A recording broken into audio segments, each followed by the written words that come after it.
versículos, né? Nós temos aí mais de 1000 versículos, né? Durante toda essa caminhada aí, mas só alguns que você vai decorar, então não vai ser difícil. Outra coisa que eu quero informar vocês, eu sempre estou mandando para vocês um boletim, não sei se eu já falei isso para vocês, tem um boletim que fala sobre a lição lida anteriormente, e eu vou com esses boletins até a 20ª ou 22ª lição. E só, daí para frente vocês vão estar fazendo isso. Por que eu vou até a 22ª? Para que vocês realmente despertem para poder fazer essas reflexões, né? Então, eu estou ajudando vocês a fazer essas reflexões, mas eu quero que vocês tomem a iniciativa de vocês mesmos buscarem essas reflexões, tá bom? E os versículos também, eles vão até a 22ª, se eu não me engano. E daí para frente, vocês vão estar trabalhando isso também, certo? Então, é importante você compreender isso. Bom, essa lição, essa semana que passou, foi do capítulo 8 ao capítulo 14, certo? O que você lembra que leu, que marcou assim a sua vida? Fala para nós.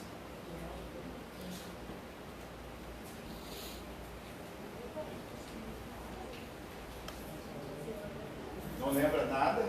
Adorar a Deus é muito mais do que só cantar, só vir à igreja. Adorar a Deus envolve todas as coisas da sua vida. Muito bem, isso aí. O que mais você pode lembrar aí? O versículo que a irmã falou aqui, ou que a irmã falou ali, o que lembra vocês? É porque a lição disse que se todos os que Deus colocou errou, né? Se Deus fosse ver isso, esse lado aí, eles não iam amar a gente por causa dos pecados, todos eles também cometeram.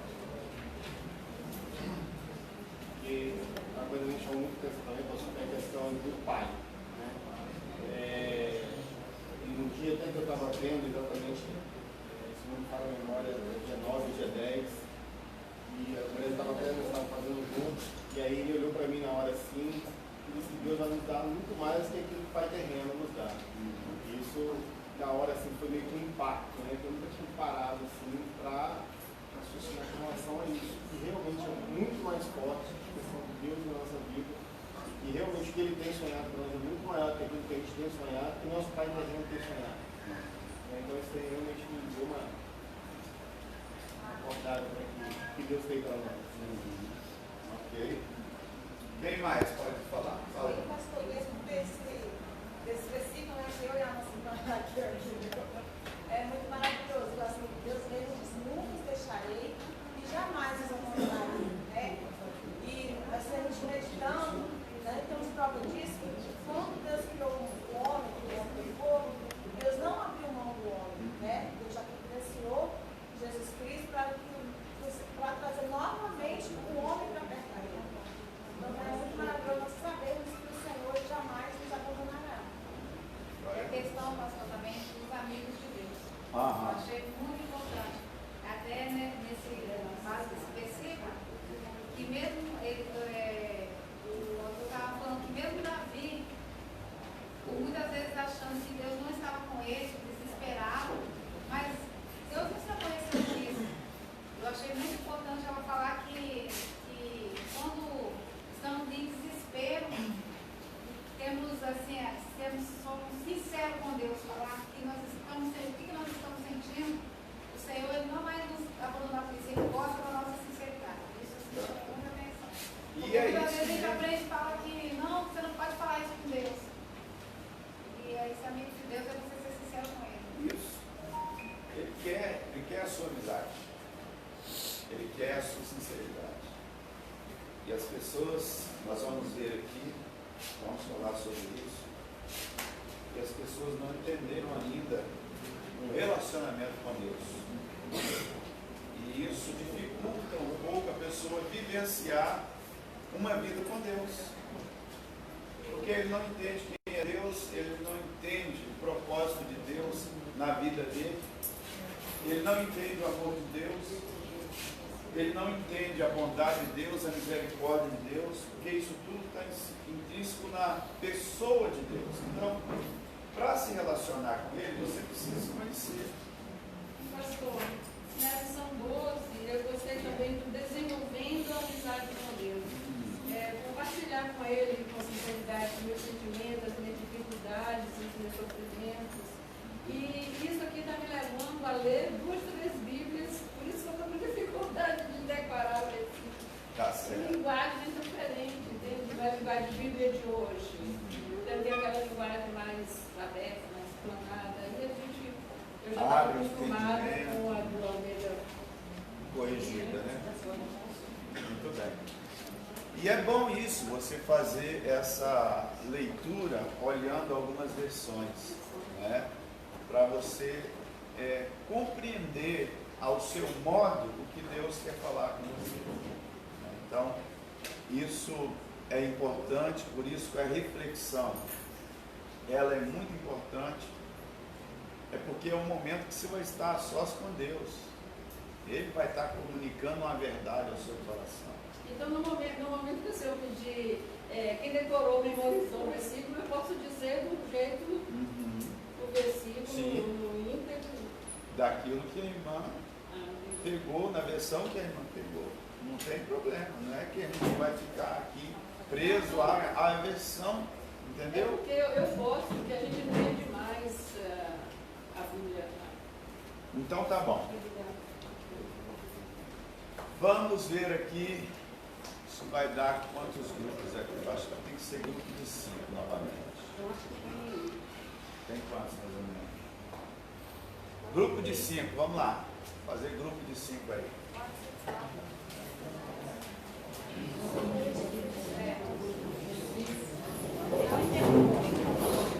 Um vai ter que ser.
Para vocês pensarem um pouco aí.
Ok. Tempo encerrado. Vamos lá. Esse grupo aqui, pergunta e resposta. Vamos lá.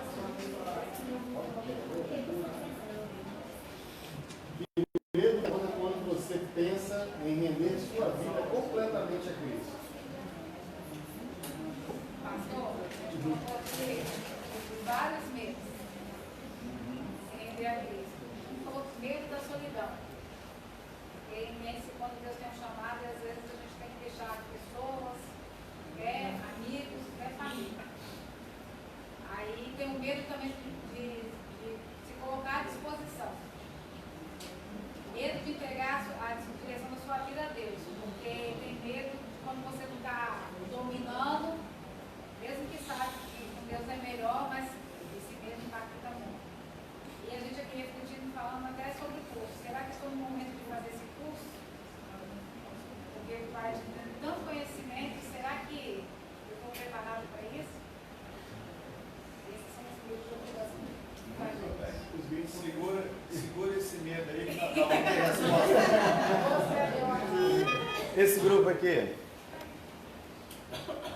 Quando é apropriado expressar a Deus a raiva que se sente. Mas a gente conversando aqui, a gente chegou a que não tem um momento assim, é o momento da raiva. A hora que vem esse sentimento, a gente tem que correr para o pai e ser sincero e desabafar. Porque eu até falei para eles lembrar um filho. Quando o filho está na rua lá brincando, alguém bate ou acontece alguma coisa, ele corre no pai ou na mãe, pai, bateu, ele fez isso, e dá aquela. Aí o pai vai, calma meu filho, não é assim, calma. Então eu acho assim, ver esse sentimento, porque Deus não quer que a gente tenha esse sentimento. Então quando vir, é a hora da gente chegar diante dele, ser sincero, pedir que ele retire isso da gente, porque nós somos humanos, nós vamos sentir.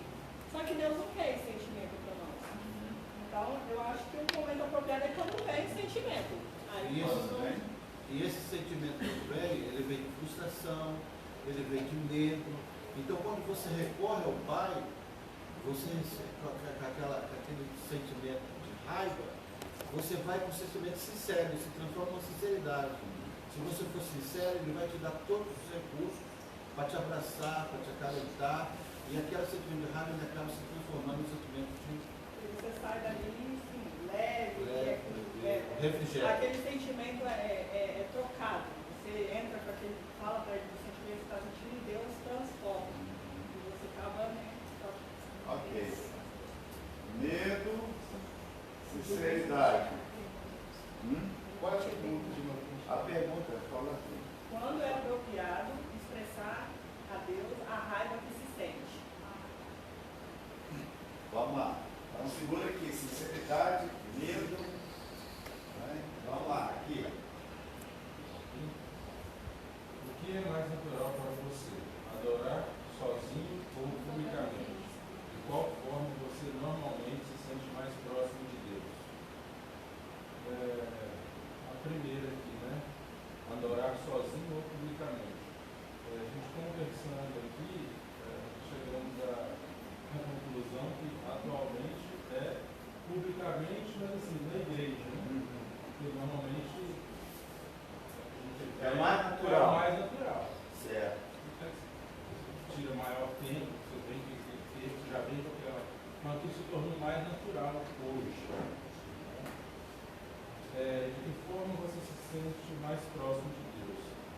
Em momentos de oração, né? A gente tira momentos realmente para oração, porque esses momentos normalmente não tem alguma prova, né? E aí se dedica mais tempo, simplesmente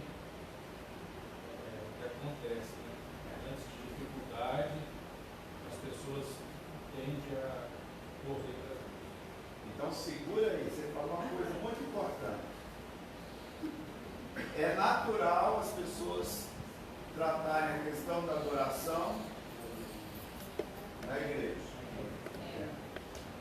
Então, ele tocou num ponto aqui que diz assim, ou quando a gente está em oração, ou quando a gente está com alguma dificuldade, que aí se torna uma coisa mais corrente, mais forte. Então, eu às vezes comento com a minha esposa, a frequência dos cultos. Ontem à noite. Comentando a frequência dos cultos. Quando está tudo bem, e que a adoração natural é o templo, quando está tudo bem, a pessoa diz assim, eu vou hoje. Né?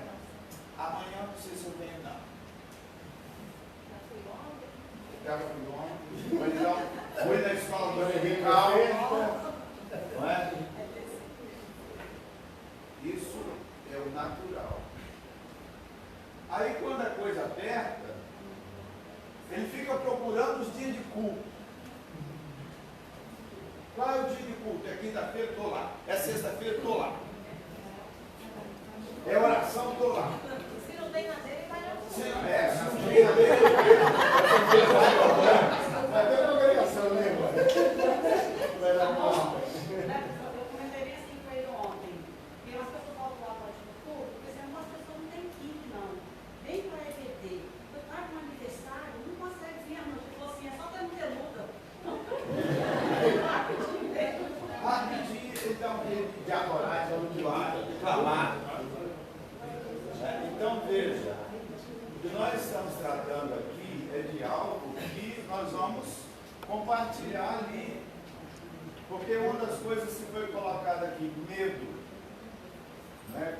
Por que nós não nos rendemos? Porque temos medo. E quando se fala de medo, nós estamos falando de quê? De desconfiança. Nós estamos falando do eu.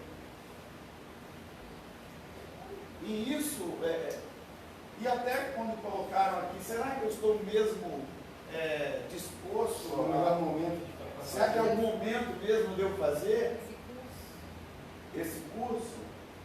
Aí entra a questão fundamental, que é render.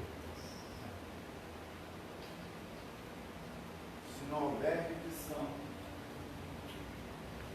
não tem como ter relacionamento sincero. Aí falou de sinceridade aqui. Então, essas perguntas vêm para que nós venhamos refletir que tipo de relacionamento nós estamos tendo com esse Deus. E isso é bom, né? Você ter esse chacoalhar, vem cá, o que realmente eu estou fazendo? Né? Aqui, o que foi aqui? Aqui, pastor, a nossa pergunta é esse ponto de algo que aprendeu durante o período em que Deus parecia distante, né? Aí cada um citou alguma coisa que aconteceu na sua vida, e até esse bem, um exemplo que quando eu trabalhava numa empresa, aí eu pedi conta, aí eu fiquei naquele impasse. Eu olhei o seu primeiro, mas eu fiquei naquele impasse, sai ou não sai. Né? E assim, parecia naquele momento que Deus estava distante. Aí o que eu aprendi aqui dentro desse período, que faltou o quê? Confiar mais em Deus e pôr a fé em ação. Né? E quando a gente aprende isso, a gente passa mais a confiar no Senhor e depositar a nossa confiança. Exatamente. Então, essa questão de Deus parecer distante, justamente entra na questão da confiança. Deus nunca, vocês falaram aqui, nunca nos abandonou. Nunca. Ele vai estar sempre olhando para nós e por nós. Nós é que duvidamos da presença dele, da palavra dele, do caráter dele. Porque às vezes olhamos Deus segundo a ótica humana. E aí duvidamos. Será mesmo que vai cumprir? Será mesmo que vai acontecer? A grande dificuldade dificuldade das pessoas nesse relacionamento com Deus é olhar de forma equivocada para quem Deus é. Pastor, digamos, essa busca, esse relacionamento que nós devemos ter com Deus, ele precisa ser constantemente. Por quê? Porque Deus é onisciente e onipresente. Nós não sabemos de nada. Não sabemos o que pode vir amanhã, né? Daqui um milésimo de segundos, não pode. Então, se a gente não está com essa busca constante, com esse relacionamento com Deus, quando a luta vir, nós não podemos esperar ela vir para depois se chegar a Ele. Essa é a verdade. Então, temos que buscar ele constante, porque quando ela vir, então fica mais fácil da gente, entendeu? Da gente vencer ela, certo? Porque até então, para a gente é difícil. Pois é, então aí vem a questão da confiança em Deus. O que você entende de Deus? Uma vez eu falando com alguém, a pergunta que eu fiz foi essa: o que você acredita que Deus é? Então isso é uma pergunta que faz toda a diferença na nossa vida, nesse relacionamento. Aqui, porque nós vamos falar de amizade, né? Vocês viram que durante a semana falou de amizade. Deus é nosso amigo. Vai lá, essa aqui. Qual foi aqui? Faz as semelhanças e as diferenças entre a amizade que temos com Deus e a amizade que temos um com o outro. Sim, vamos lá. Semelhança que eu coloquei por tempo. Da mesma forma que uma amizade precisa dedicar tempo para estar com os amigos, para ter convivência, também a gente precisa dedicar tempo para ter amizade com Deus. Fidelidade, da mesma forma que você tem que demonstrar fidelidade nas suas amizades, também precisa demonstrar fidelidade com os seus amigos. E o perdão, que Deus sempre nos perdoa e sempre você tem que perdoar alguma falha também. A diferença é que ele nos conhece por completo, né? E o nosso amigo muitas vezes não. E o amor de Deus para a gente é incondicional. É isso aí. Então esse relacionamento com Deus, essa amizade com Deus, vai, vamos dizer assim, além do que essa amizade que nós temos uns com os outros.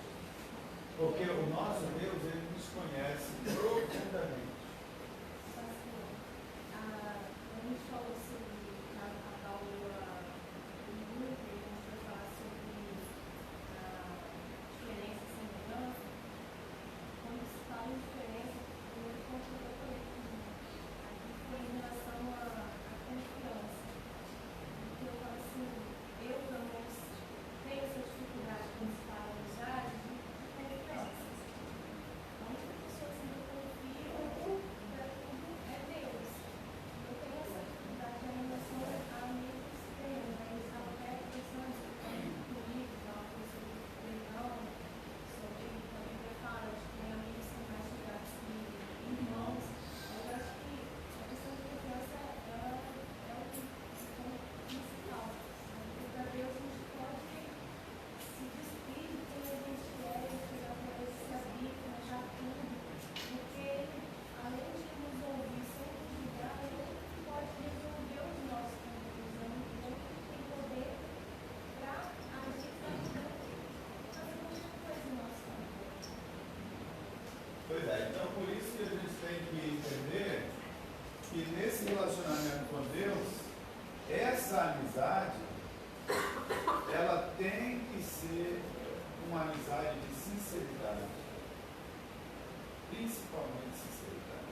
Porque o perdão é com Ele.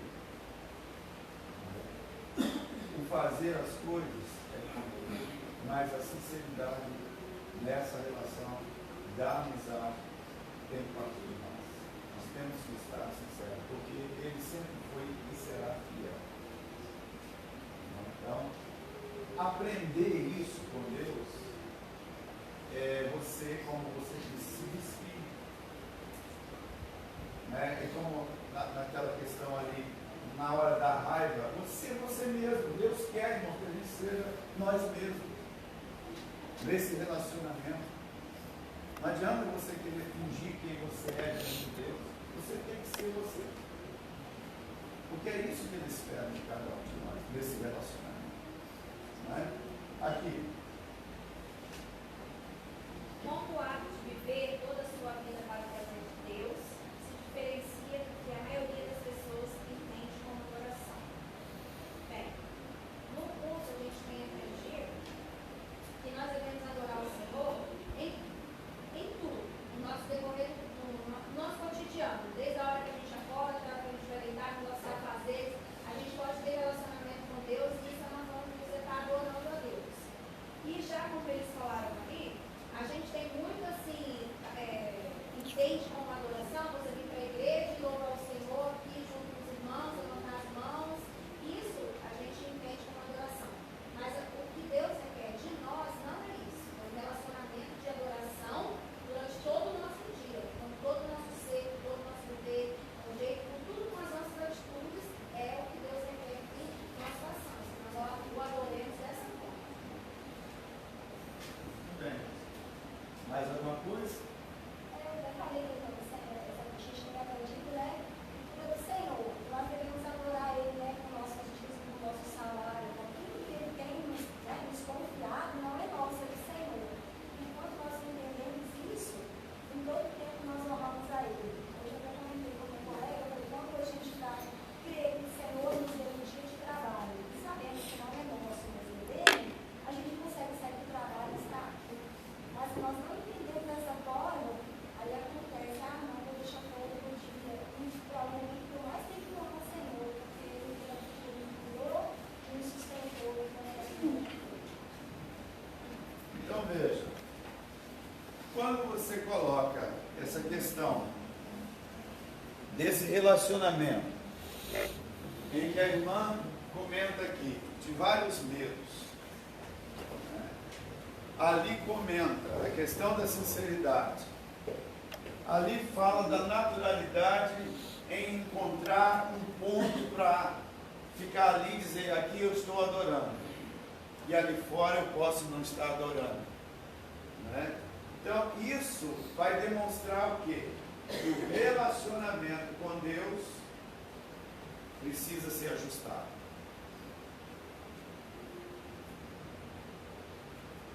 Como a irmã disse lá, né? Quando eu devo adorar a Deus? Todo o tempo.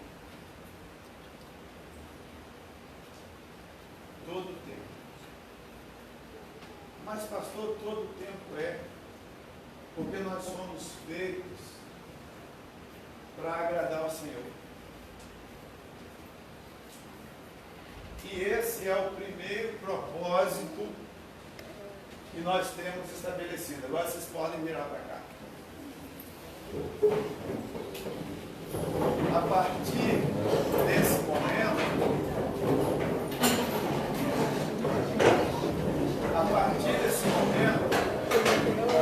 nós vamos estabelecer 5 propósitos pelos quais nós temos que nos direcionar na vida a respeito de Deus.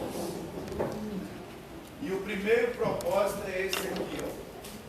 Propósito número 1. Vamos dizer? Você foi planejado para agradar a Deus. Você foi planejado para agradar a Deus. Coloca isso no seu coração. Tudo na sua vida. O que é que Paulo fala? Quer comais, quer bebais, ou façais qualquer outra coisa, façam tudo para a glória de Deus. Esse é o propósito. Propósito número 1. Tudo na minha vida tem que ser para agradar ao Senhor. E aí eu pergunto, muda alguma coisa na sua vida isso? Tudo, né? Então entenda, nós vamos tratar de 5 propósitos aqui.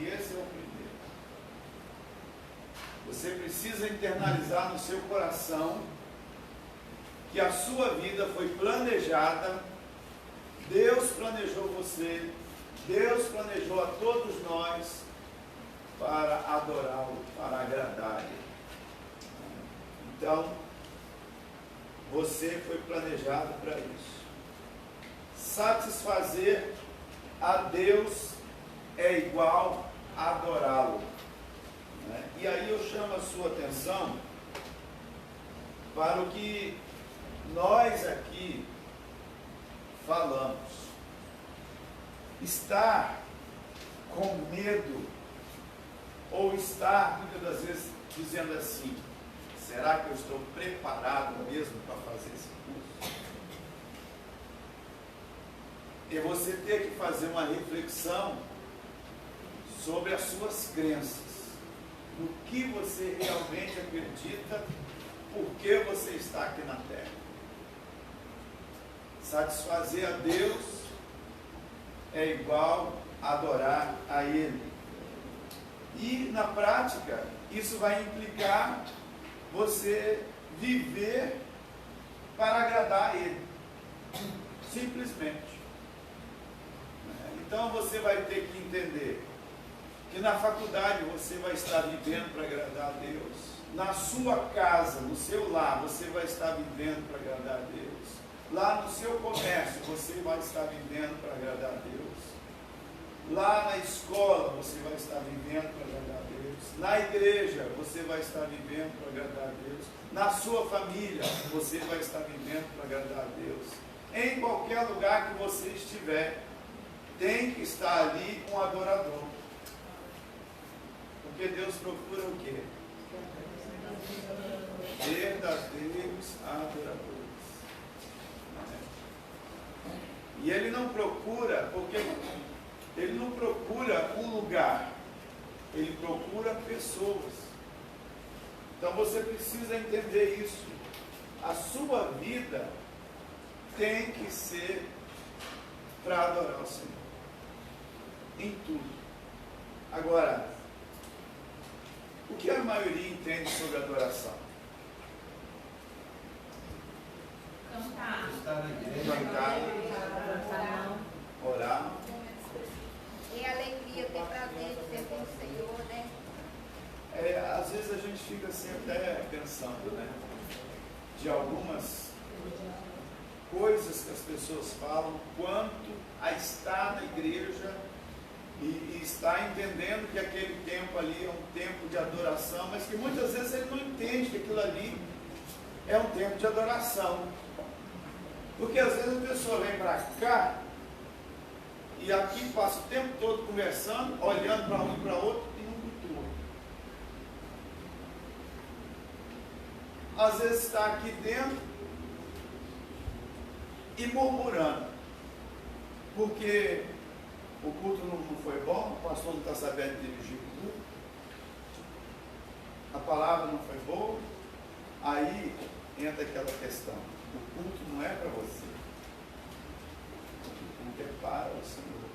Se você entrar aqui, né, com aquela intenção, eu vou aqui prestar um culto a Deus, é diferente de você vir para cá e dizer assim: eu vou lá passar o tempo, vou lá ver o que dá hoje, ver se vai me agradar. Quando vem, né, com essa visão de que é natural estar aqui, e aqui é o momento da adoração, e ele vem com aquela ideia de que aqui ele vai receber algo. Não, então ele vem com a ideia de que aquele momento é meu e não é de Deus. Nós precisamos entender que em todo tempo, em todo momento da nossa vida, tudo deve ser dirigido a Ele. E aí eu vou mostrar para vocês aqui que adoração é algo que está dentro de cada um de nós. Deus, quando criou o homem, criou e colocou nele esse desejo, esse sentimento de adorar, de agradar a Ele, E aí você olha para algo que foi interessante, que aconteceu na vida de Jesus. Jesus foi criado, né, assim como eu e você, um homem comum. E Jesus passou uma vida comum durante 30 anos. E durante 30 anos, você não vê falar o que Jesus fez, a não ser aos 12 anos, que ele é encontrado lá no templo, conversando com os doutores da lei, e que ele já ali demonstra que ele tinha consciência da sua vida como filho de Deus. Só que Deus só vai se manifestar a respeito do seu filho quando ele então vai ao batismo. E chega lá no batismo, depois que ele sai da água, ele declara: este é o meu filho amado, em quem me comprazo, em quem tenho prazer, alegria. Aí eu pergunto, o que Jesus fez para que ele tivesse prazer durante esse tempo que ele viveu? O que nós podemos dizer que Jesus realizou em termos de adoração, em termos de ser alguém que estava realmente comprometido com o Pai, que realmente despertou do Pai esse sentimento de dizer assim: ó, estou feliz com meu filho, estou muito feliz com ele. A vida cotidiana que ele viveu. Aos 30 anos, ele então inicia o ministério dele, específico para a salvação dos homens. Mas nesse período, você não vai ver nada que ele venha a ter feito e possa dizer assim: não, isso aí foi um ótimo feito, isso aí foi muito bom. Não, você não vê. Você vê Jesus vivendo a vida comum e Deus estava satisfeito com ele, né? Então, Deus, ele olha para mim e para você, e qualquer atitude minha ou sua que agrade a ele, vai chegar lá como adoração. Você entende isso? Você foi planejado para isso. Qualquer coisa que eu venha a fazer. Uma das coisas que foi colocada ali, foi lá o irmão lá, o Elton, a questão do perdão. E o perdão é algo que tem muito a ver com a adoração. Às vezes as pessoas vivem anos na igreja, mas não exercitam o perdão.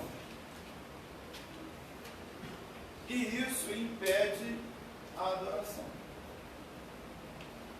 Uma das coisas que fala a respeito do perdão é: se você sente que tem alguma coisa contra seu irmão e vem para adorar, o que você tem que fazer? Conserta primeiro, depois vem e oferta. Então a adoração implica em qualquer ato que você venha a fazer para agradar ao Senhor. Isso muda o seu conceito de adoração? Muda, irmão. Muda porque a sua vida, ela já não vai estar mais centrada em você estar especificamente aqui no templo para dizer: vou adorar. Mas por onde você estiver, onde você passar, o que você falar, você vai ter um entendimento que o que eu falar ou o que eu fizer tem que agradar ao Senhor. Muda o conceito de vida? Porque você precisa entender justamente isso, o propósito número 1. Você foi planejado para agradar a Deus. E quando você entende isso e passa a viver isso, Deus vai ficar lá no céu e dizer assim, ó, estou feliz com você. Você está cumprindo o propósito pelo qual eu te fiz. Então veja, adoração é mais que música, né? Adoração não é só você chegar no templo aqui e cantar louvores, porque quando você olha para essa questão da adoração, que está restrita à questão do louvor, ou de qualquer outro ato em um culto, você vai perceber que isso pode, em determinado momento, em determinada ocasião, ser algo feito da boca para fora. Pode ou não pode? Então, é preciso entender que a adoração é mais que música. Não é para nós, adoração nunca foi nem será para nós, né? E a adoração tem que ser a sua vida. O seu propósito, o nosso propósito é a nossa vida agradar ao Senhor.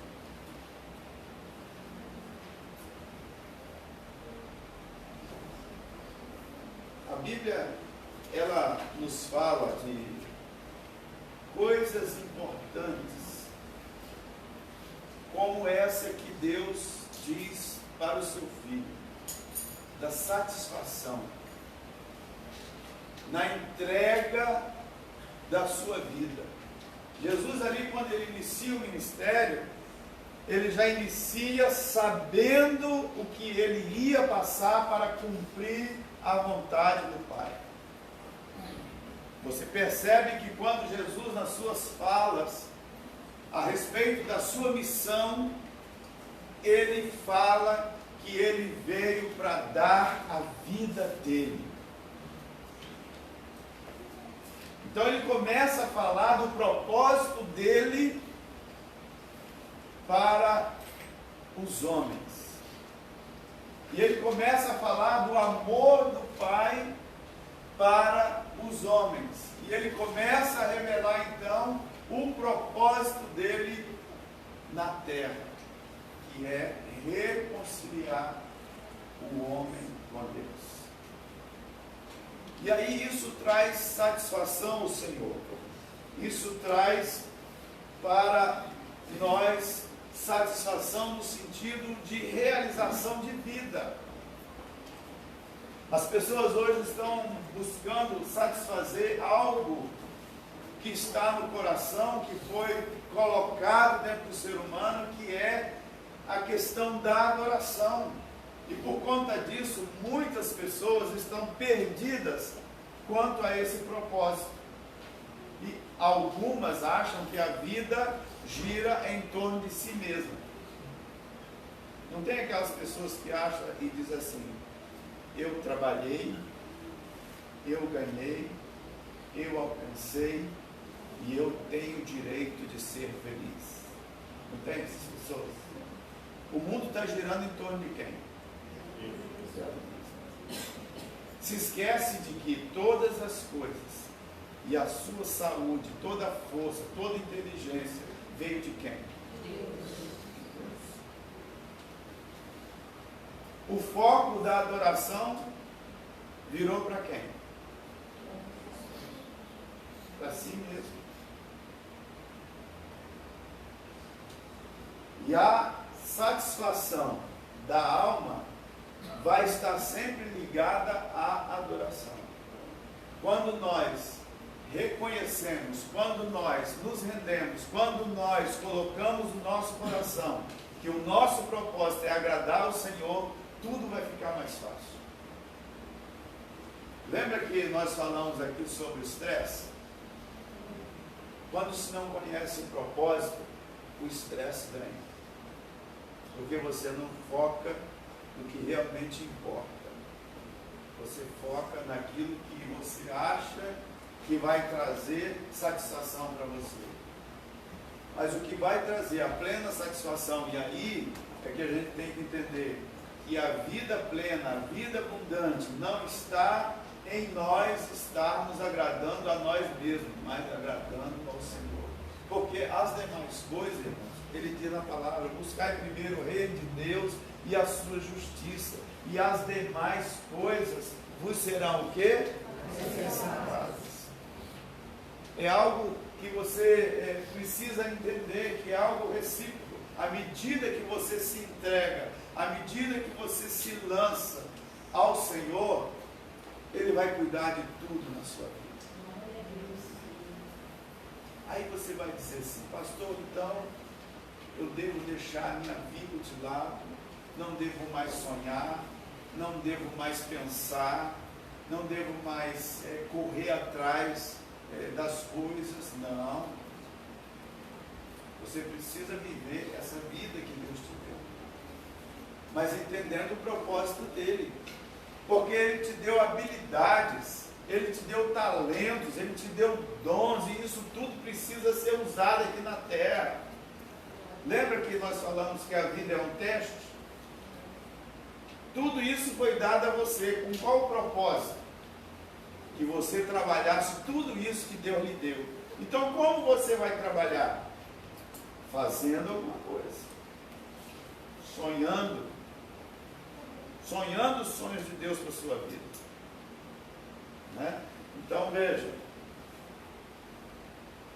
Antes do pecado, o homem tinha uma rica comunhão com Deus. Depois do pecado, o homem passou a se esconder de Deus. E aí, Deus vinha conversar com o homem na viração do dia, e o homem ansiava por esse relacionamento. Mas acontece que o pecado tirou isso da vida do homem.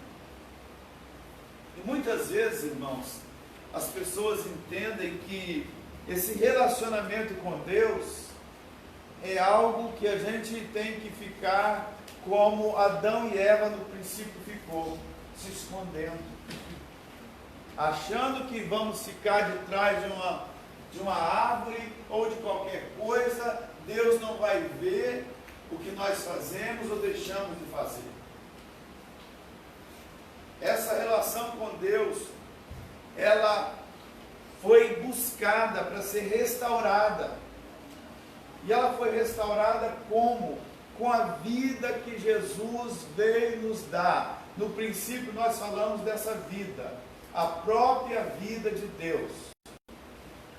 Para você viver uma vida abundante, você precisa entender que você tem que buscar viver essa vida de comunhão com Ele. E essa vida de comunhão com Ele, aí entra o detalhe. Você precisa querer viver. E para você querer viver, vai entrar uma coisa muito importante. Você vai ter que deixar o medo para trás. Que a irmã estava falando aqui, no grupo aqui. Você vai ter que trabalhar isso na sua mente. E como você vai trabalhar isso? Conhecendo mais Deus. Compreendendo mais quem Ele é. Quando a irmã fala ali a respeito da gente ter sinceridade, de abrir a boca mesmo e falar com Ele, e dizer para Ele o que está no seu coração, isto é você buscar essa comunhão verdadeira com Ele. É você não ter medo desse relacionamento, como aqui depois do pecado Adão e Eva tiveram. Eles se esconderam. A visão distorcida de Deus, que foi insuflada na mente deles por Satanás, fez com que eles se escondessem de Deus. E nós não podemos basear o nosso relacionamento pelo medo de Deus. Qual é a essência de Deus? Amor. Qual é a essência de Deus? Deus é bom. Qual é a essência de Deus? Deus é benigno. Deus é misericordioso. Deus é fiel. Deus é justo. Deus é justiça. Tudo isso a gente tem que olhar sobre os atributos de Deus, para compreender que Deus não é homem para mentir. Se Ele falou, Ele vai cumprir. Se Ele falou, vai acontecer. Então, quando eu tenho essa visão, todo medo sai, toda dúvida sai, porque aí eu não estou olhando Deus segundo a ótica humana. Como eu vou ter um amigo como Deus, se eu estou olhando Deus pela ótica humana?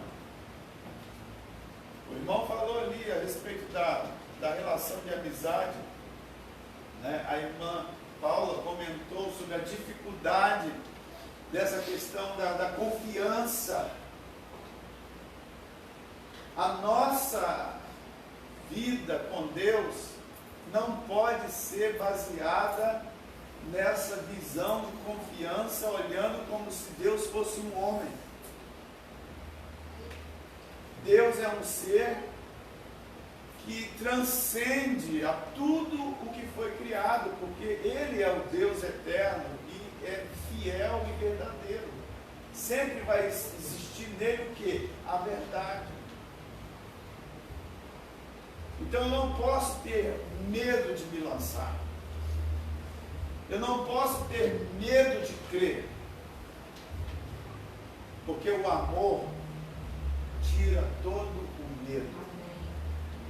Então creia no amor de Deus pela sua vida, para que você tenha um relacionamento de amizade e de comunhão com Ele. Isso vai fazer diferença.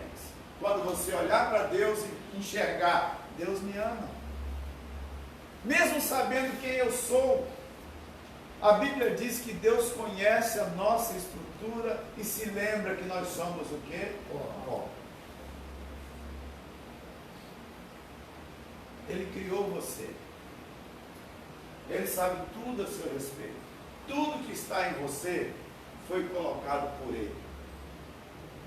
Então Ele sabe tudinho sobre sua vida. Você não consegue esconder nada dele. Então, na sua vida de relacionamento com Deus, é importante e fundamental você conhecer quem é esse Deus que você está se relacionando. Ao romper os laços com o Criador, o homem direcionou sua adoração para outras direções.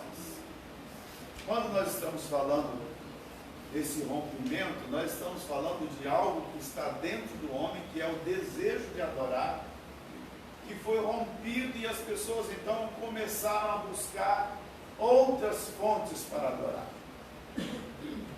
Quando você olha as civilizações, você vai ver a crença das pessoas e vai perceber que, de alguma forma, elas estão buscando adorar alguma coisa.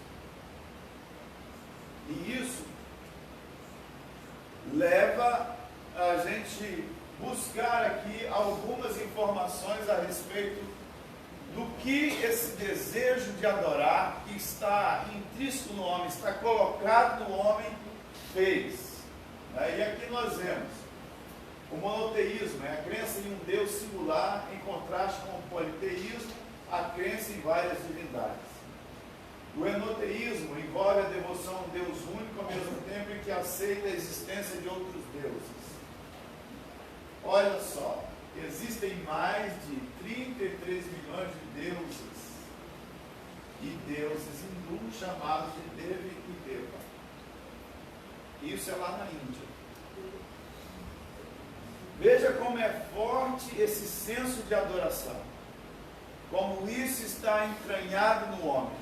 Em qualquer lugar, em qualquer parte, mesmo que a pessoa não tenha conhecimento de Deus, mas dentro dela, ela vai procurar algo em que ela possa estar adorando. Porque isso foi colocado no homem.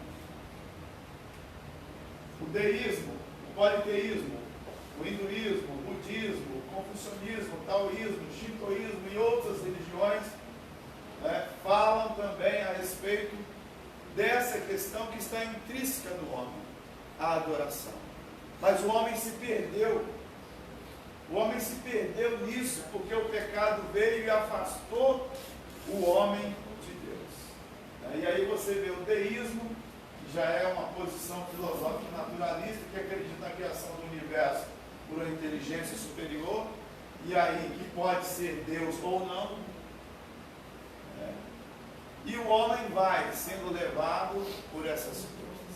Eu gostaria de mostrar para vocês aqui essa visão de Deus no budismo, só para vocês terem uma noção do que é isso.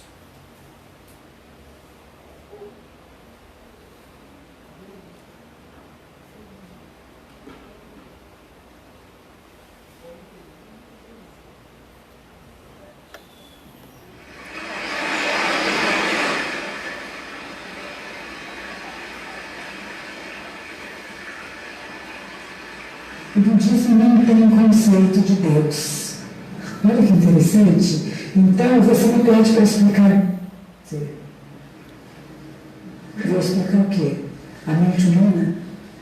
Nós temos um estado de controle em nós, um estado em nós que é o onisciente, o onipresente. Nós tudo vemos, sabemos, tudo compreendemos e fazemos escolhas. Será isto ao que as pessoas podem chamar de Deus? Eu não iria nesse ritmo, porque há muitas pessoas que creem em alguma coisa que chamam de Deus. E que para essas pessoas é muito sagrado. Dentro do Zen budismo, nós falamos que tudo que existe é a natureza Buda manifesta. E que se manifesta em cada partícula e no grande todo. E nós não chamamos isso de Deus. Nós não oramos para a natureza Buda, dizendo: natureza Buda, por favor, atenda ao meu pedido. Porque eu tenho um pedido que você não está vendo. Eu estive uma vez com um padre no deserto. Esse padre do deserto veio da Europa passar um tempo conosco nos Estados Unidos, em Los Angeles. E ele dizia que eles nunca podiam orar por ninguém, nem pedir nada por ninguém, porque eles acreditavam em Deus. E se eles acreditam em Deus, como é que eles barganham com Deus? Se eles acreditam que Deus é onipresente, onisciente, como pedir a Deus que veja alguma coisa que ele não estaria vendo? Não faz sentido.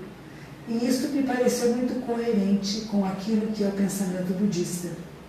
Como eu posso pedir a vida e querer negociar com a vida, fazer promessas à vida que se você me der isso, eu te dou aquilo? Existe um ponto interessante aí, que tudo que existe são causas e condições. Nós vivemos num universo de causas, condições e efeitos. E quando nós percebemos como isso funciona, se eu quero obter alguma coisa, eu preciso criar causas e condições. Mas não sou sozinha, porque no momento em que eu crio causas e condições, eu já sou resultado de outras causas, condições e circunstâncias. Então é uma trama muito... é como se fossem fios luminosos, essa é uma explicação de Buda, né? Fios luminosos que se interpõem em cada intersecção, uma joia que emite luz em todas as direções. E nós somos a vida desta rede. Nós não estamos separados. E aquilo que nós falamos, fazemos e pensamos, mexe nessa trama, ao mesmo tempo que somos mexidos por ela. Isso é como nós entendemos o sagrado. Mas não usamos a expressão Deus. Ai, meu Deus, Deus me ajude, Deus é Pai. Essas são expressões que no Zen budismo realmente não são usadas em nenhuma parte do budismo, né? Shakyamuni Buda, quando jovem, ele vai questionar todo o sistema védico, todo o sistema de crenças hinduístas da época, todas as deidades da época. Ele questiona isso. E a conclusão que ele vai chegar através das práticas meditativas não é a adoração de alguma deidade, mas a capacidade humana de acessar a realização suprema, a realização, acessar o real, o verdadeiro, não o mítico imaginário.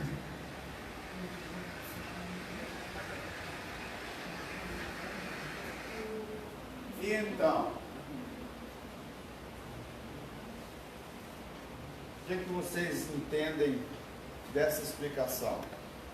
Eles não estão levando o budismo nem como uma religião, mas sim como uma filosofia de vida, né? Em que, quando fala assim, que não coloca nem, meu Deus, né? Porque não existe um Deus, existe o sagrado, então tudo é sagrado. Tudo é sagrado. Da filosofia deles, né? E no final resumiu que tudo que é o homem. Exatamente, causa e efeito. Né? E essa causa e efeito vai envolver todo mundo. Como ela falou, é uma rede.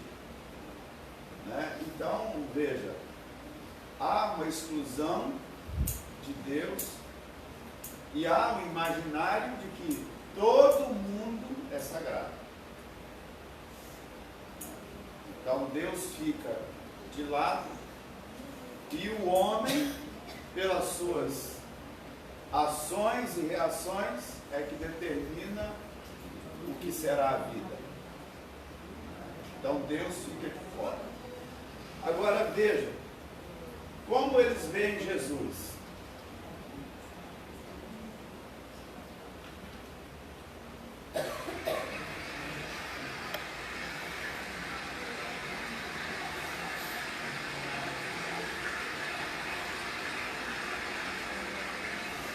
O budismo é uma tradição anterior ao cristianismo. O budismo nasceu 600 anos antes de Jesus ter nascido. Então nós estamos falando de uma religião que não tem nenhum contato com Jesus, que não tem nenhum contato com o cristianismo. Claro que isso os budistas depois de Jesus, nós podemos falar hoje em dia, nós podemos falar, mas se nós vamos pegar o budismo clássico, não tem nenhuma referência, porque era um ser inexistente.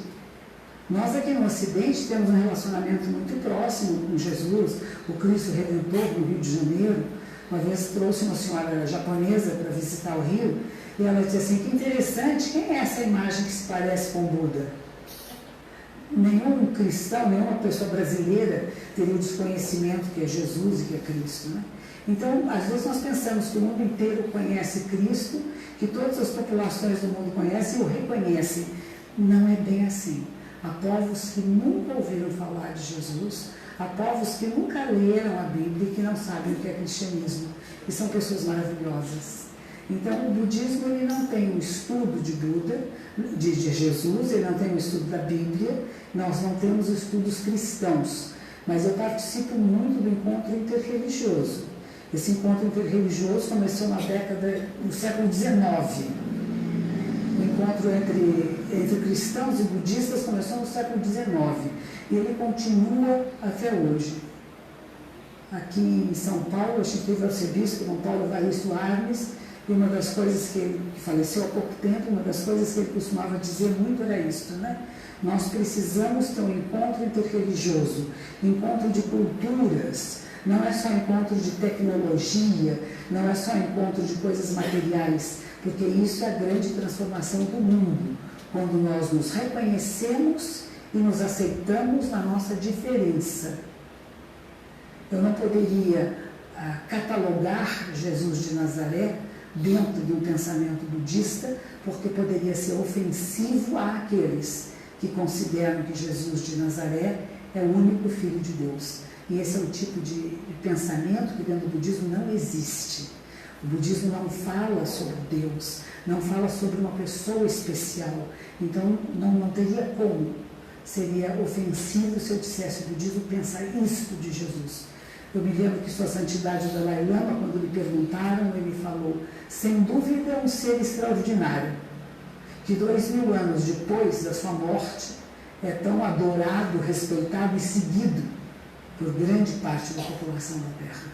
Definitivamente não é uma pessoa comum. E eu acho que é isso o máximo que nós podemos falar, sem querer entrar em comparações que podem não ser adequadas, tanto para uma quanto para outra tradição espiritual.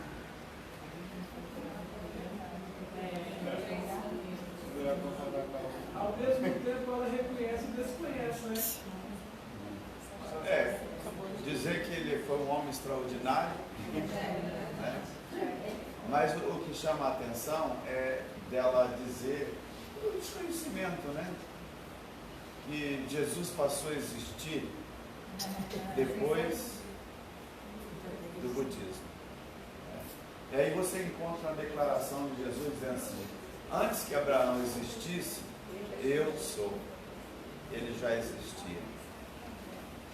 Então, são coisas que estão no imaginário e que estão disseminadas na vida das pessoas. E como ela disse, né, existem pessoas que estão pelo mundo afora que nunca ouviu falar de Deus, nunca ouviu falar de Jesus, né?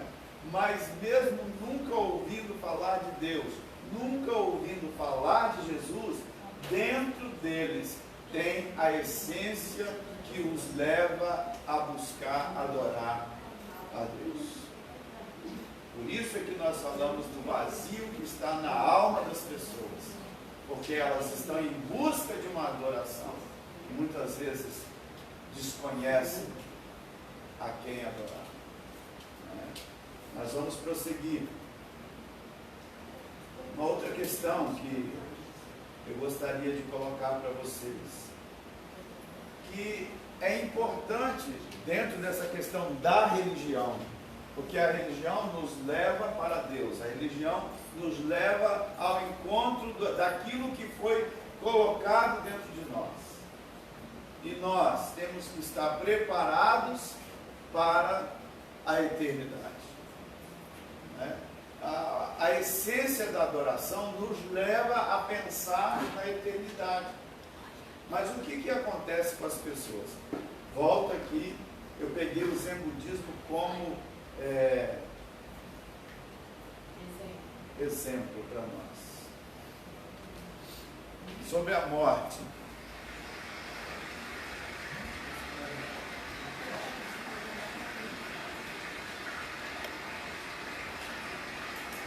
Vejam que as perguntas que estão ali... O que é a morte?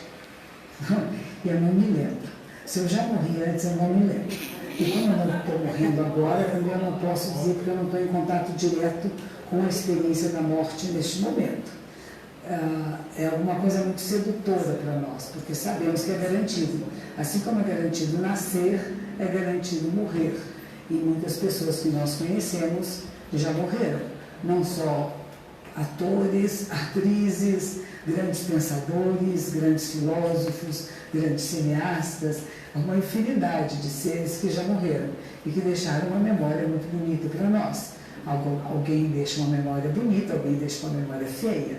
O Holocausto não é uma memória bonita, é uma memória terrível da humanidade. Então, cada um de nós vive um determinado período de tempo. A nossa vida humana ela é limitada. Mas existe uma coisa chamada vida que é ilimitada. Então o budismo trabalha muito com o não nascido e o não morto. Como é que você acessa essa percepção do não nascido e não morto? Que é alguma coisa maior do que a minha vida humana, pessoal, individual. Mas essa vida humana, pessoal, individual é importante. E dizemos que cada nossa vida é como uma gota d'água num oceano. E tudo que existe é esse oceano. E a nossa gota d'água neste oceano vai formar uma onda. E essa onda vai ser grande, pequena, longa, curta. Pode viver meses, pode ter uma vida intrauterina, pode viver muitos anos, pode ter uma onda imensa que vai morrer lá na praia com muita idade. Mas isto que você é e que você faz durante a sua existência vai deixar uma marca neste universo, vai deixar causas e condições para a formação da onda seguinte, que não é a mesma. E aí nós somos diferentes de outras tradições espiritualistas. Não é o mesmo eu que vai renascer, que vai reencarnar, como falam algumas tradições. Mas o que é? É um contínuo de causas e condições que vai proporcionar a tendência de outras causas e condições. Qual o sentido da existência? Talvez seja apenas existir. Triste. Estão vendo aí? Que as pessoas estão entendendo do que é a eternidade, do que é a vida. E milhões de pessoas estão com esse pensamento. Apenas existir. Quando ela fala, né, que você é uma gota do oceano e que essa gota vai dar condição para uma nova onda, e ela falou bem claro ali a questão da reencarnação. Então veja que esse pensamento é o que está no mundo e que, de certa forma, nós temos que estar refletindo aqui, agora, porque o nosso culto tem a ver com a eternidade, com um ser que nós cremos que está vivo, que nos vê e que quer se relacionar conosco, né? Mas o que aconteceu então com esse relacionamento? O que aconteceu então com esse impulso que foi colocado no homem para adorar a Deus? O homem voltou para si mesmo. E com isso, o que nós vemos é o quê? O culto a si mesmo, a outras pessoas e a outros deuses. Por isso, a questão da adoração, quando nós falamos de adoração, nós temos que entender a questão da rendição. Porque quando Jesus fala para nós seguirmos a Ele, o que Ele diz? Se você quiser vir após mim, negue-se a si mesmo, tome a sua cruz. Adorar implica rendição. Adorar implica renúncia. Adorar implica você se desfazer desse conceito que você tem acerca de Deus, e muitas vezes Deus para você olha pela ótica humana. Você olha como um ser que é falível como você, como um ser que é limitado como você. E daí vem os questionamentos, daí vem as dúvidas, daí vem o medo de se render, o medo de entregar a vida totalmente, porque você não acredita muitas das vezes que esse Deus, Ele é todo poderoso e pode fazer. Pastor, o senhor está falando, um dos áudios que o senhor passou essa semana para a gente, eu não lembro, me chamou a atenção quando ela explica a questão dessa palavra se render, porque render para a gente é ser fraco, a gente fracassou, a gente se rendeu, né? Quando fala, nós temos um exemplo, quando o ladrão tem a abordar, a gente, né, se rende ao ladrão. Então, isso na nossa mente parece que quando a gente se render, a gente vai perder, por isso que ele está falando do medo. Isso. A gente tem medo de se render, porque na nossa cabeça, materialmente falando, render é uma coisa para fracassar. Inclusive o perdão. Mas quando você vai pedir o perdão, mesmo que a palavra nos ensina, se você souber que seu irmão, né, está triste com você, nem fala se eu vou ser o culpado não, mas é para você lá pedir perdão. Eu falo assim que o inimigo muda hoje o nosso mundo que a gente vive, distorce as verdades. Vai falar que você pedir perdão é uma fraqueza sua. Você não fez, você não tem que ir lá. Vai assumir uma culpa que é sua. Então, assim, esse contraste da nossa vida materialista, distorcida, acaba prejudicando a gente ver o espiritual, viver uma vida com Deus. Exatamente. Um irmão aqui hoje é o quê? Na semana passada, Na semana passada, porque a gente vem, né, sempre falando as coisas aqui, e cada dia você vivencia uma coisa dentro das aulas. E o irmão falou uma coisa muito interessante aqui. Quando eu perguntei a respeito de tudo isso que a gente está vivenciando aqui, ele disse assim, nesse curso, nós estamos nos desconstruindo. Foi no sábado. Foi no sábado, né? Nós estamos nos desconstruindo, veio para nos desconstruir. Justamente essas questões do medo de se render, porque entendemos que, segundo a ótica humana, é você perder. E você se render ao Senhor, você só vai ter a ganhar. Né? Porque uma vez que você se rende, a vontade dele se realiza. Enquanto você quiser que a sua vontade prevaleça, a vontade de Deus fica de lado. E a vontade dele, nós temos que entender, a vontade dele é o quê? Boa, perfeita e agradável. Ele vai sempre querer o melhor para a minha vida e para a sua vida.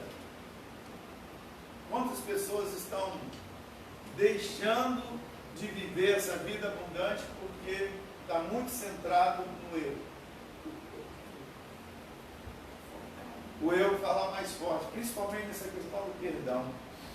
Né? Porque a visão dele é qual? O perdão é para o fraco. A minha vergonha de perdão, não pedir não. Aí passa a hora, crescer, eu não vou lá não, porque eu não vou passar vergonha nada. Lembro que errou e tem que entender a mim. Aí tem esse lado, tem medo de se humilhar, na verdade. Pastor, esse render o perdão, ele se coloca hoje de uma maneira assim, eu te perdoo.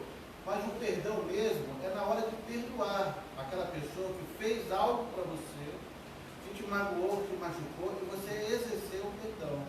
Você chegar lá e falar para ele, eu te perdoo. Esse é o exercício do perdão. Não aquele jogar, eu te perdoo. Como a gente, eu te perdoo. Eu já tenho vivenciado essa questão de perdão, irmãos, e assim, é interessante. Você vivenciar o perdão e você saber de toda a história. E eu acho interessante isso, né? Quando a gente estuda lá no Casados para Sempre, a gente fala sobre essa questão do perdão. Perdão não é sentimento, é decisão. Deixa eu ouvir primeiro aqui. Não, é que eu tinha pensado no negócio, mas já está tudo certo. Beleza. Perdão é decisão. É você decidir perdoar. Então a questão do perdão é um exemplo que eu peguei assim, que acho interessante. Você corta o braço, né? Aí abre aquele rasgo aqui, aí depois você vem costura, aquilo ali sara, né? E daqui a pouco aquela marca está ali. Mas você não está sentindo dor, você não está sentindo nada, simplesmente a marca está ali. Te incomoda aquilo ali? Não, você nem lembra mais, aquilo ali está ali. Você vai lembrar quando? Quando você olha assim, de repente, aí você vê que aconteceu alguma coisa. Né? Mas aquilo não lhe traz mais dor, aquilo não lhe traz mais qualquer sentimento, porque está ali. E às vezes, pastor, a gente não precisa nem dizer nada. Não precisa nem falar, eu te perdoo, porque a própria pessoa, se sentindo perdoada, ela vai entender que ela não teve perdão. Eu acho que já aconteceu comigo isso. Não, nem perdoei, não precisou falar. Eu te perdoei, aquilo que você me fez, que você fez. Não, passou batido. É preferível confessar, né? É preferível confessar. A Bíblia diz, confessai as vossas culpas uns aos outros para que sareis. Né? Então isso é muito importante. O verbalizar. Porque o verbalizar sai do coração. Né? Então uma vez que isso sai do coração. Mas se você olhar a cicatriz e lembrar com raiva, Não, mas aí é que está a questão. Aí é que está a questão. Porque é decisão. É decisão. Assim, eu decidi perdoar.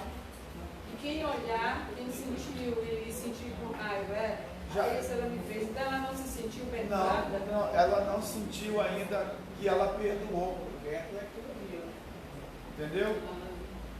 A questão é essa, irmão. Eu tenho me relacionado. Mas você me perdoa por eu estar perguntando e querendo saber, porque tem muita gente que sabe muito. Sim, sim. Então quando a gente pergunta as coisas e ficam achando que a gente sabe pouco, mas eu prefiro assim. Tá certo, mas é ótimo isso. Eu acho que deve ser assim. Acho que pode ter uma palavra, uma quinta-feira sobre perdão. Sim. É complicado, cara. Então veja, o papel que Jesus veio fazer na terra é justamente esse, fazer com que a humanidade tivesse esse relacionamento com Deus restaurado.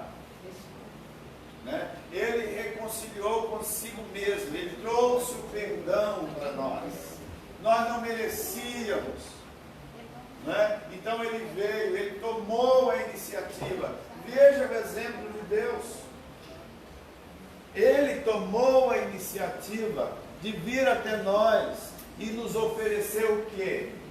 O perdão. Você está entendendo? E é esse ministério que está posto para nós, igreja. O ministério da reconciliação. Então, como entender a reconciliação se nós não entendermos o perdão?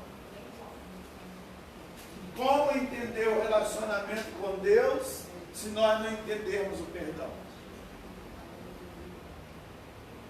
Deus nos ama. E Deus veio até nós e disse assim, olha, você falhou, você errou, você pecou, você desobedeceu, mas eu estou oferecendo a você o perdão e apago todos os seus pecados e dele não vou me lembrar mais. O que ele fez? Zerou. E aí você tem um relacionamento com ele. Não é? Posso falar uma pergunta nessa questão, pastor? Eu vejo umas coisas na minha cabeça, porque Deus fala que nós devemos nos arrepender, ele perdoa, mas ele também fala para a gente não ficar errando na mesma coisa. E a pessoa que a gente perdoa e ela continua errando as mesmas coisas, você é obrigada a conviver com a pessoa assim? Aí Jesus fala assim, se o irmão pecar contra você 7 vezes, o que você tem que fazer? 70 vezes 7. E outra coisa, outro dia se renova tudo. Outro dia se renova tudo, né? Qual foi o alcance? Vamos pensar aqui. Qual foi o alcance do perdão de Deus? Ele nos perdoa até onde? Ou até que dia? Toda vez que você se arrepender e se voltar para ele. Agora, existe uma coisa muito interessante. A questão do perdão do pecado está ligada também à questão do arrependimento. De se arrepender. E o arrepender é você se tornar consciente da falta cometida e do perdão dado, para que você não peque mais. Porque não é comum, não é normal o crente viver pecando. Porque a palavra de Deus diz, se pecar, temos um advogado. Porque quando você peca continuamente no mesmo pecado, esse pecado se torna iniquidade. E você passa a ser um inimigo. Então é preciso refletir sobre isso. Deus quer um relacionamento conosco. E Ele nos deu o perdão e a reconciliação. Mas é preciso entender que Ele busca em cada um de nós esse relacionamento verdadeiro, sincero. nas nossas vidas. Porque a Bíblia diz que Deus procura o quê? Uma verdadeira adoração. Proskuneo é a palavra que nós encontramos na Bíblia para adoração, que é o quê? Prostrar-se aos pés de alguém dedicado. Alguém lê para mim aqui?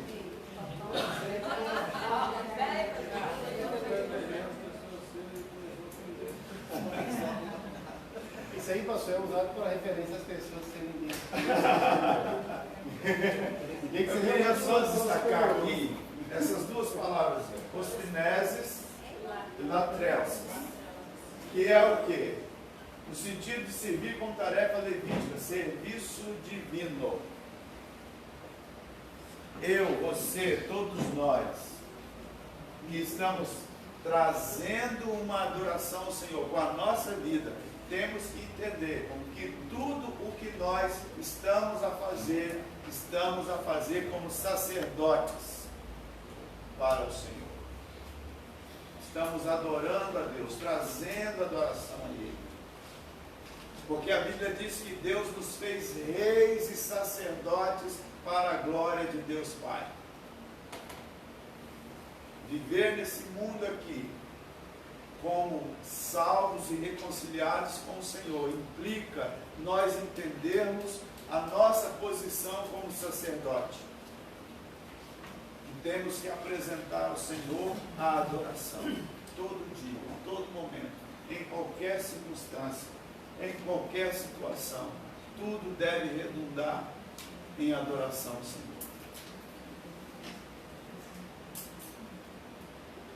Falamos hoje sobre local sagrado em qualquer lugar, né? Então, sua adoração a Deus tem extrapolado os limites do culto, das reuniões de célula e invadido sua casa, o local de trabalho e escola. Você tem consciência de que, sendo o templo do Espírito Santo, você é um depósito de Deus vivente, que todas as suas atitudes pode ou não expressar adoração a Deus? O que é que pode desqualificar uma adoração a Deus em uma atitude sua? Vamos lá. Uma atitude que desqualifique que isso é adoração ao Senhor. Pode falar. Vocês não estão entendendo a pergunta. Quando nós estamos falando que tudo que nós fizermos é adoração ao Senhor, então vamos ver o que nós fazemos que nos desqualifica em termos de adoração. Talvez uma pessoa caia e você passe por ela, não está nem aí. A sua atitude de não ajudar. Aí entra lá a questão do samaritano. Ok, vamos lá. Pegar algo que não é seu. Pegar algo que não é seu. Uma fechada no trânsito de vez em quando. Dá uma fechada de vez em quando. Fala. Não, eu acho que a gente estava planejando na passada revista, disse que o que nós devemos fazer é para fazer isso como fosse para Deus. E às vezes a gente fica procurando a aceitação do outro, querendo que o chefe veja o que a gente está fazendo, que outras pessoas venham falar, e aí muda o foco, né? Exatamente. Nós já passamos, acho que por um capítulo desse falando sobre aceitação, ou vamos passar, não sei. O 8 fala, né? Exatamente. Pois é. Atitudes que podem ou não expressar adoração a Deus. Eu quero que você coloque na sua cabeça que você está sendo, vamos dizer assim, despertado para olhar mais para a sua vida, no sentido de que essa vida que você está vivendo, tudo deve redundar em glória a Deus. Então, a partir de hoje, se você não pensava assim, agora você não tem desculpa para fazer diferente. Porque Deus, Ele tem trazido esse entendimento a você hoje, de que você foi planejado para agradar a Ele. tudo foi feito para agradar a Ele. Agora, o que acontece? Né? Existe uma coisa que nós vemos nos dias de hoje, que tem dificultado as pessoas ter essa intimidade com Deus e esse senso de adoração diária e contínua com Deus, que é isso aqui, religiosidade. Lembra que no início nós falamos sobre o que é normal na adoração? O tempo. O que é normal na adoração?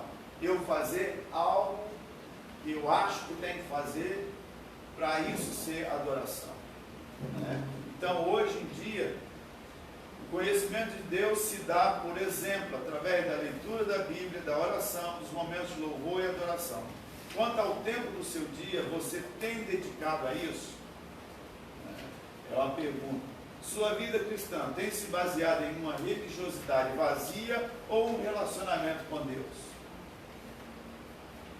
A religiosidade vazia é essa que a gente centra a adoração a um lugar.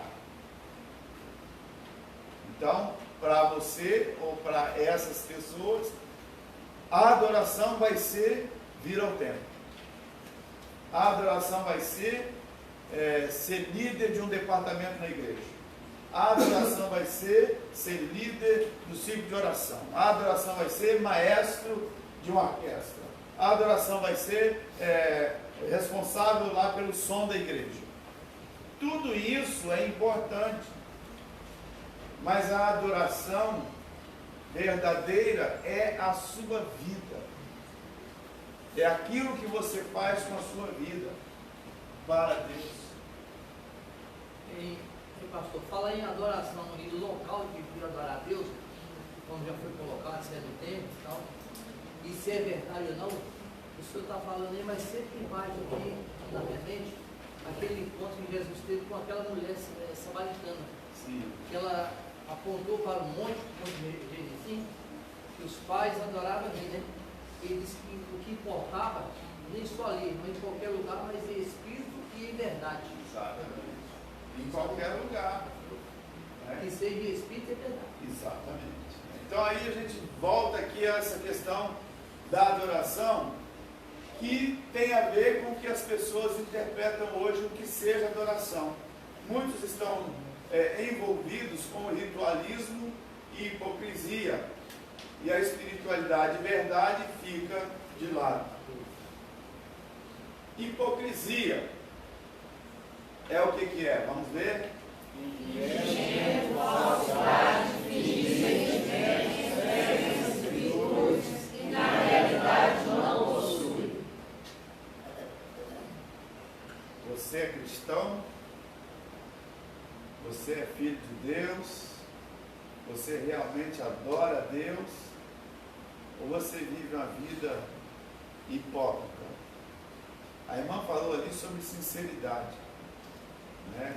Logo nas primeiras perguntas que fizemos. Até que ponto você tem sido sincero com Deus?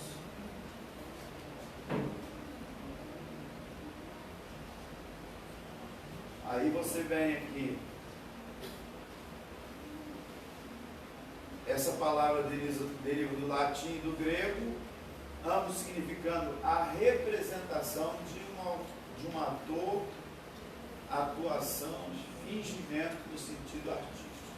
Será que você tem sido um artista e se apresentar diante de Deus e pensando que está enganando a Deus?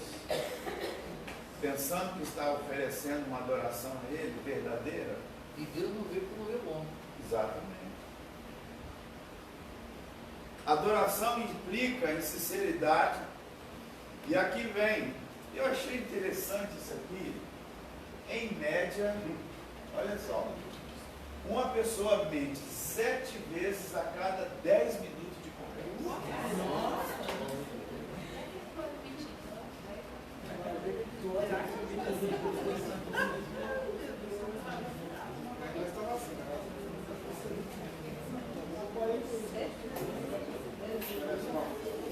Qual é a graça de mentir? Existe graça para quem finge que ama? Para quem finge que tem? Para quem finge que não deve? Para quem aumenta os fatos? Para quem distorce a realidade? Para quem vira a cara para não ver? Para quem quer e não corre atrás? Para quem omite os fatos? Para quem mente para os outros e na verdade está mentindo para si mesmo? Eu acho que a pessoa acaba se perdendo até na própria mentira dela. Ela acaba acreditando naquela mentira que ela inventou e vivendo aquilo. Ser hipócrita no relacionamento com Deus implica em você olhar para isso aqui. Tem alguma graça nisso? Esse relacionamento com Deus dessa forma?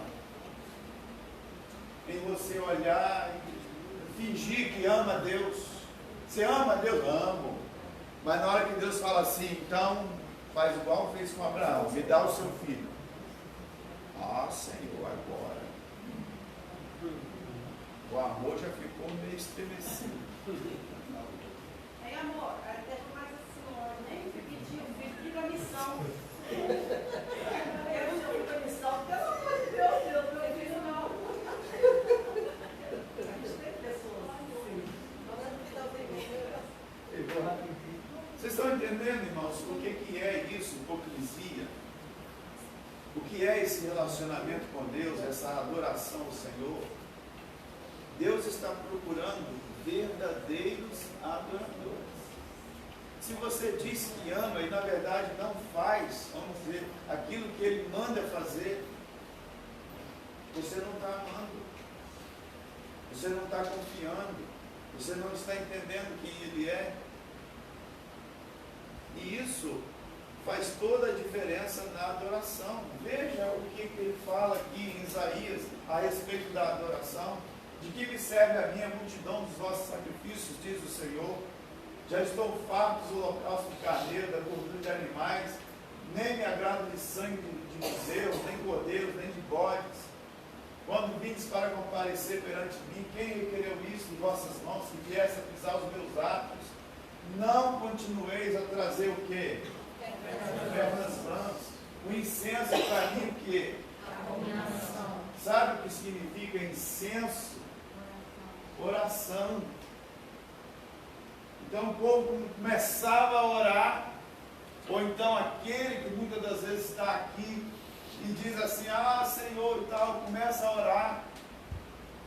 A oração dele se torna o quê? Uma abominação.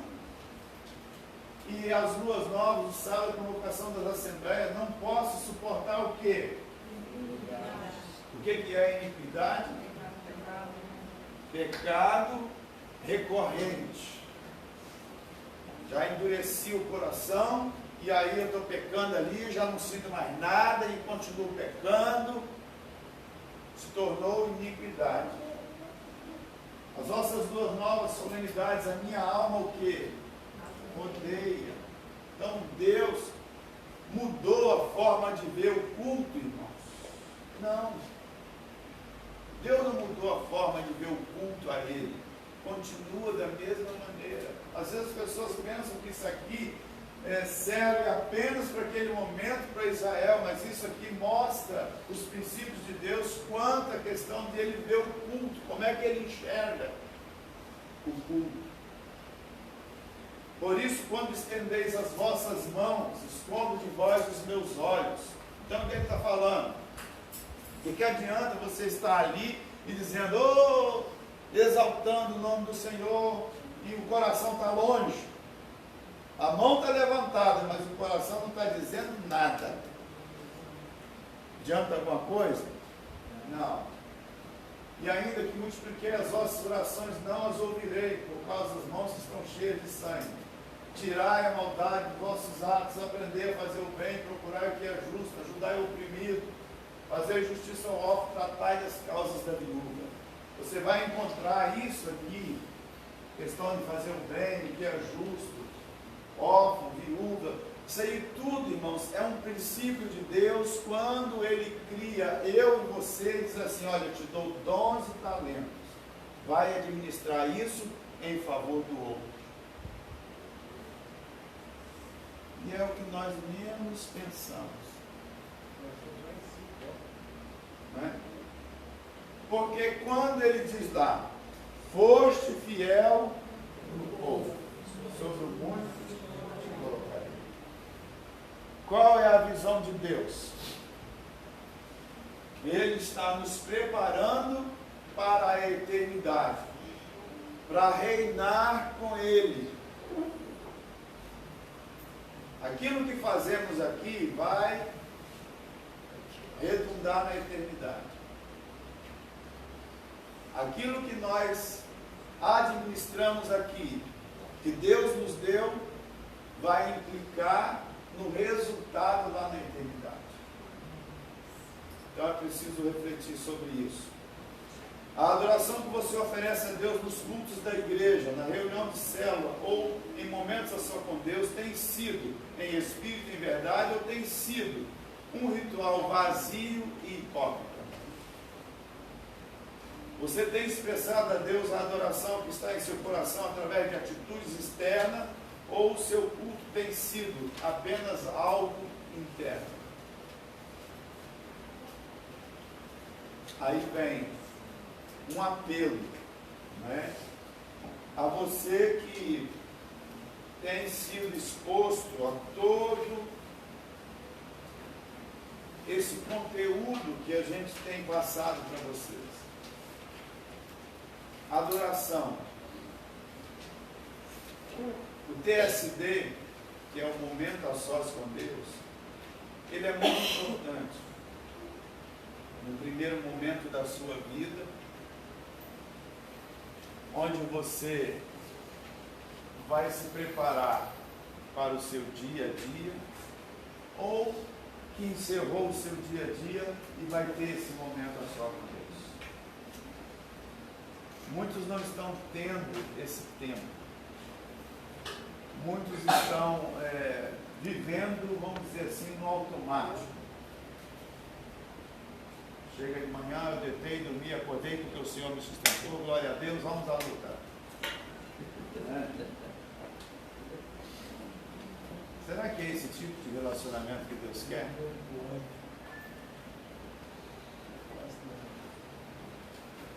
Então, que vocês possam pensar. E o que me traz aqui uma certa reflexão é, com todos vocês aqui, me chamou a atenção hoje aqui, foi o que esse grupo aqui colocou. Será que esse é o momento certo para eu estar fazendo esse curso? Qual foi a pergunta, pastor?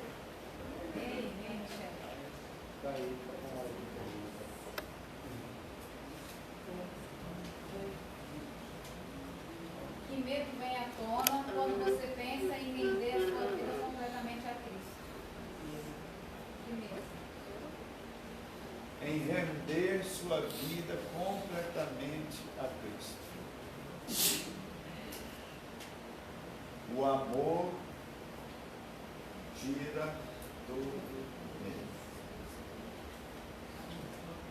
Acredite no amor de Deus. O amor dele já foi demonstrado. Lá na cruz, ele diz assim para mim, eu fui as últimas consequências para restaurar esse amor por você. Ele está dizendo assim, eu te amo verdadeiramente. Não importa o que você venha fazer, mas nessa demonstração de amor, eu já também me dei o perdão. O amor tira todo o medo. Se renda. Pastor, deixa eu só falar uma coisinha que me veio à mente. Minha filha tinha 4 anos, quando eu recebi na sala uma visita, uma pessoa assim, estava uma menininha brincando com ela. Ela queria ir lá no quarto pegar uma boneca para mostrar a outra pequenininha, e a luz do banheiro estava apagada. Aí ela ia e voltava. E ele vai pegar, Maria. Ela fez assim, estou com medo. Eu digo, mas você não disse que Jesus te ama, Jesus está com você? Aí fiquei falando, incentivando assim, e ela fez assim. Aí foi lá no quarto, pegou a boneca e voltou correndo. Toda vez que fala de medo, eu falo isso. Eu acho que ela se encheu de coragem, de confiança, de... Sei lá, eu falei assim, você não disse que Jesus disse, vai, ele está com você. Aí ela... Toda vez que fala de medo, eu lembro disso. E é isso mesmo, o amor lança fora todo mundo. O que você vai fazer de agora em diante? Se fosse ele,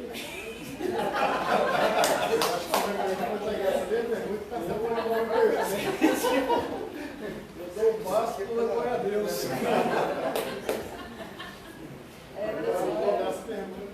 Que Deus abençoe sua vida. O primeiro propósito qual é? Você foi planejado para agradar a Deus. Vamos falar? Nós somos planejados para agradar a Deus. Vamos ficar em pé e orar?